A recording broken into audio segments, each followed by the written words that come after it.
Mm. Harap. Mm.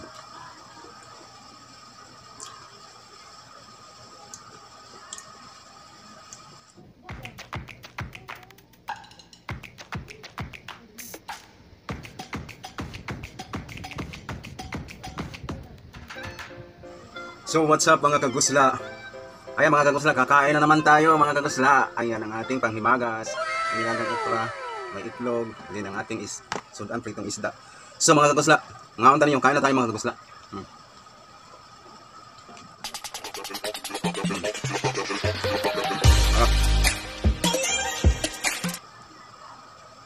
Ang ating okra.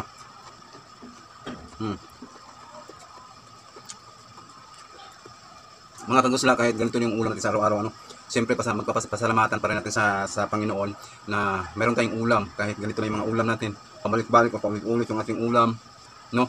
At isang importante, may ulam tayo sa araw-araw na nagisuwa, no? Mga kagusla.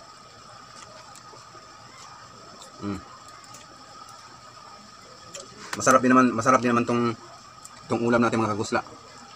Kahit ganito lang yung ulam natin, at least masarap, di ba?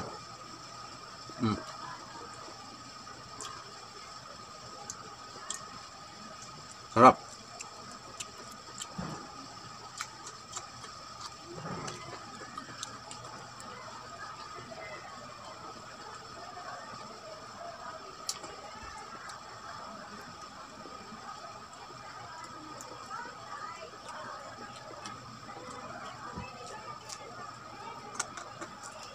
Ay mga kagusla, pritong isda.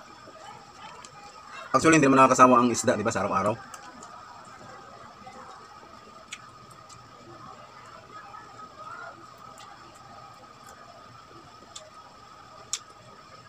Tapos yung ating nilagang okra.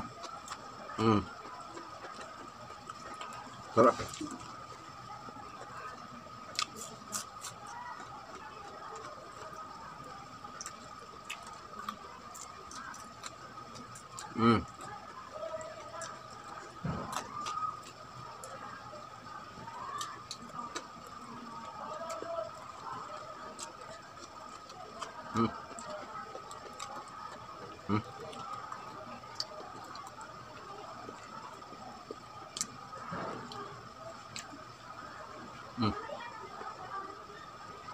Yan.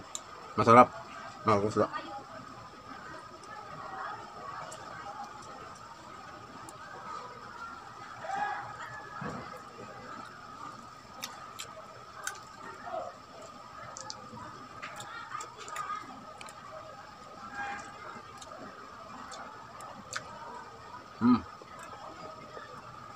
Kahit maunti lang ang views sa ating mga video mga kagusla, padayon natin sa pag-upload mga kagusla. Kaya sagdaan lang natin na bisag maunti lang ang views, no?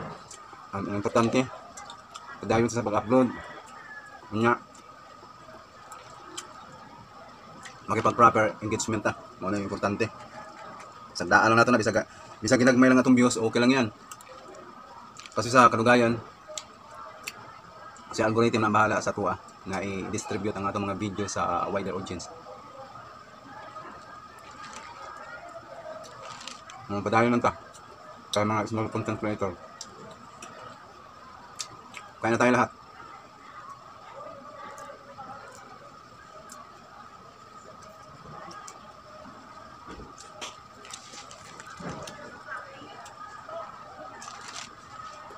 Ito pala ang kinakain ko ay balinghoy to, no? Kasi ganito ang ginawa nila. Hindi ko alam kung anong tawag dito. Lami, masarap.